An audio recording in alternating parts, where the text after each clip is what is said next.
સાબરકાંઠા જિલ્લાના વડાલીમાં છેલ્લા 2 દિવસથી વરસાદી પાણીનો નિકાલ ન થતા ભારે હાલાકી પડી રહી છે। વડાલીના કેસરગંજ તરફના રેલવે અંડરબ્રિજમાં વરસાદી પાણી ભરાયા છે। 750 કરતા વધુની વસ્તી ધરાવતું ગામ સંપર્ક વિહોણું બન્યું છે। હિંમતનગર ખેબ્રામાં રેલવે લાઇનનું નવીનીકરણનું કામ થઈ રહ્યું છે, જેમાં રેલવે લાઇન નવીનીકરણ કામગીરી દરમિયાન શહેરી તેમજ ગ્રામ્ય વિસ્તારમાં રેલવેના અંડરબ્રિજ બનાવાયા છે, જેના કારણે ગ્રામજનો સહિત પશુપાલકોને ભારે હાલાકી પડી રહી છે। ખેબ્રામાં વડાલીમાં મુશળધાર વરસાદ બાદ પણ રેલવે વિભાગ નિષ્ક્રિય છે। ગ્રામ્ય વિસ્તારના રેલવે અંડરબ્રિજોમાં પાણી ભરાયા બાદ પણ પાણી ખાલી નથી કરાઈ રહ્યા। રેલવે ઓથોરિટી સહિત સ્થાનિક તંત્ર સામે સ્થાનિકોમાં ભારે રોષ જોવા મળી રહ્યો છે। રેલવે અંડરબ્રિજમાં વરસાદી પાણીનો નિકાલ કરવા લોકોની રજૂઆત છે, તેમ છતાં તંત્ર દ્વારા તાત્કાલિક કામગીરી કરાતી નથી, જેના કારણે ત્યાંથી અવરજવર કરતા લોકોને ભારે હાલાકીનો સામનો કરવો પડી રહ્યો છે। રાજેશ ચાવડા સાથે નંદિની જોશી, સિટી ન્યૂઝ, વડાલી। સાબરકાંઠા જિલ્લામાં સૌથી વધુ વરસાદ ખેબ્રામાં પંથકમાં ખાબક્યો હોવાને પગલે મેઘરાજાની ધમાકેદાર બેટિંગ બાદ ખેડૂતોને ભારે નુકસાન થવા પામ્યું છે।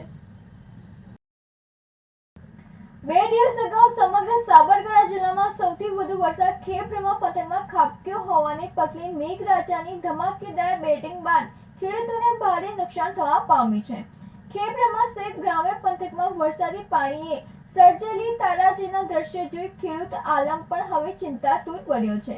મોંઘા બિયારણ, દવા, ખાતરો સહિત મજૂરીનો ખર્ચ સંપૂર્ણપણે વરસાદી પાણીમાં ધોવાઈ ગયો હોવાને પગલે જગતનો તાજ સરકારના 800 અધિકારીઓ પાસે ઝડપી નુકસાનીનું સર્વે થાય તેમજ ખેડૂતોને વળતર મળે તેવી અપેક્ષા રાખી રહ્યો છે। સાબરકાંઠાના ખેબ્રામાં સહિત વડાલી પંથકમાં 2 દિવસ અગાઉ ખાબકેલા 12 થી 15 ઇંચ જેટલા વરસાદને પગલે મોટાભાગના ખેડૂતોનો પાક વરસાદી પાણીમાં સંપૂર્ણપણે ધોવાયો છે। ખેબ્રામાંની નીચી ધનાર ગ્રામ્ય વિસ્તારમાં મોટાભાગનો કપાસ, મગફળી, સોયાબીન સહિતનો પાક વરસાદી પાણીમાં નિષ્ફળ જવાને કારણે ખેડૂતોએ કરેલા દવા, ખાતર, બિયારણ સહિત મજૂરીનો ખર્ચ તારાજી બાદ પાણીમાં ધોવાયો છે। 2 દિવસ અગાઉ ખેડબ્રહ્મા તાલુકાના નીચેતાના ગામમાં 12 થી 13 ઇંચ વરસાદ પડ્યો હોવાથી અમારી જમીનમાં પાણી ફરી વળેલું હતું। એ જમીનમાં અમે મગફળીનું વાવેતર કરેલું હતું। એ મગફળી બિલકુલ તણાઈ ગઈ છે, જમીન 3 ફૂટ જેવી તણાઈ ગઈ છે અને હપુસું 2 વર્ષ સુધી એક જમીન કોમમાં આવે એવી જ નથી। અને અમારે બાકીની જે જમીન છે એ બધી ધરી જલાગાર એનું ડૂબમાં ગયેલ છે। અમારી જમીન આ 2 એકર હતી, એમાં 1.5 એકર જમીન તણાઈ જઈ છે। અમારા હાથમાં એના ઉપર જીવન ગુજારવું, એનું જે વળતર ટૂંકમાં આપવા વિનંતી। નીચે ધનાર ગ્રામ્ય વિસ્તાર વચ્ચેથી પસાર થતું ઉડવા નાળાના વરસાદી પાણી ખેતરમાં ઘૂસી જતા પાક સહિત ખેતરની મોટાભાગની જમીનનું ધોવાણ થયું છે। હવામાન વિભાગ દ્વારા આપવામાં આવેલી રેડ એલર્ટની આગાહી મુજબ સાબરકાંઠાના ખેબ્રામાં મેઘો મુશળધાર વરસ્યો હતો, ત્યારે મુશળધાર વરસેલા વરસાદને પગલે ખેતરોની જમીન સંપૂર્ણ પાણીમાં ધોવાય છે। સાથોસાથ ખેતરમાં કરેલ વાવણીનો પાક પણ વરસાદી પાણીમાં તણાયો છે, જેને પગલે ખેડૂત આલમ સરકાર પાસે સર્વે સહિત વળતરની માંગ કરી રહ્યો છે। એક તરફ ચોમાસાની શરૂઆતની ઋતુમાં ખેબ્રામાં તેમજ વડાલી પંથકમાં મેઘો મન મૂકીને વરસ્યો છે, ત્યારે પાણીની જરૂરિયાતની વચ્ચે ધોધમાર વરસેલા વરસાદે પણ ખેડૂતો માટે ભારે નુકસાની ઊભી કરી છે। સામાન્ય રીતે વર્ષો બાદ એક જ રાતમાં 15 ઇંચ જેટલા ખાબકેલા વરસાદને પગલે ખેડૂતોનો મોટા ભાગનો પાક નિષ્ફળ ગયો છે।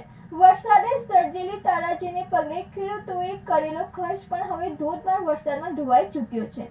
નીચે ધનાર ગ્રામ્ય પંથક વચ્ચેથી પસાર થતા ઉડવા નાળામાં સ્થાનિક સહિત જિલ્લા તંત્ર દ્વારા સમયસર પ્રી મોન્સૂન સહિતની કામગીરી ન થતા ધોધમાર વરસેલા વરસાદને પગલે ખેડૂતોને પાયમાલ થવાનો વારો આવ્યો છે।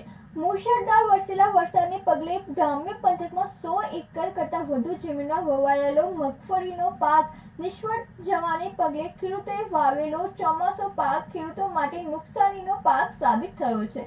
સાથે સાથે વરસાદે સર્જેલી તારાજી બાદ આવનાર ખેતરોમાં ભરાયેલા વરસાદી પાણીને પગલે ખેડૂતો સિઝનનો પાક કરી શકે તે સ્થિતિમાં નથી રહ્યા।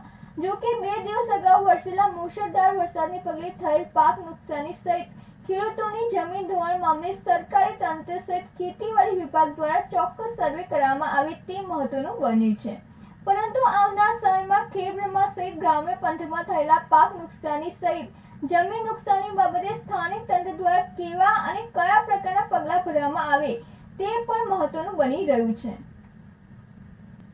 રાજેશ ચાવડા સાથે નંદિની જોશી, સિટી ન્યૂઝ ખેડબ્રહ્મા.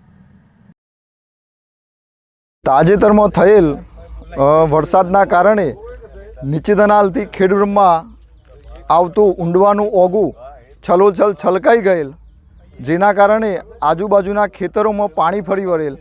એ પાણી ફરી વળવાના કારણે ખેડૂતોને ખેતરનું ધોવાણ થયેલ છે અને ખેડૂતોના જે બિયારણ અંદર નાખેલા હતા એ બિયારણ પણ નાશ પામેલ છે અને ખેડૂતોને બહુ મોટું નુકસાન થયેલ છે.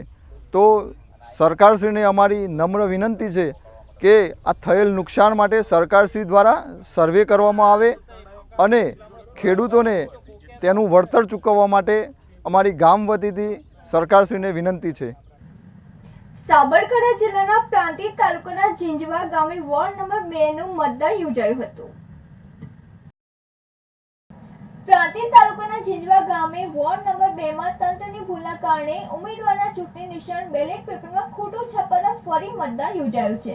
પ્રિન્ટિંગમાં ભૂલને લઈ 22 તારીખે મતદાન મોકૂફ રખાયું હતું. વોર્ડ નંબર 2 માં 250 થી વધુ મતદારો આજે મતદાન કરશે. વોર્ડ નંબર 2 માં 2 ઉમેદવારો વચ્ચે ચૂંટણી જંગ યોજાશે. ગ્રામ પંચાયતના 8 વોર્ડ પૈકી 7 વોર્ડ બિનહરીફ થયા હતા અને 1 વોર્ડ માટે મતદાન યોજાયું હતું. તંત્ર આજે ફરી કામે લાગી મતદાન યોજાયું હતું. રાજેશ ચાવડા સાથે નંદિની જોશી, સિટી ન્યૂઝ પ્રાંતિજ.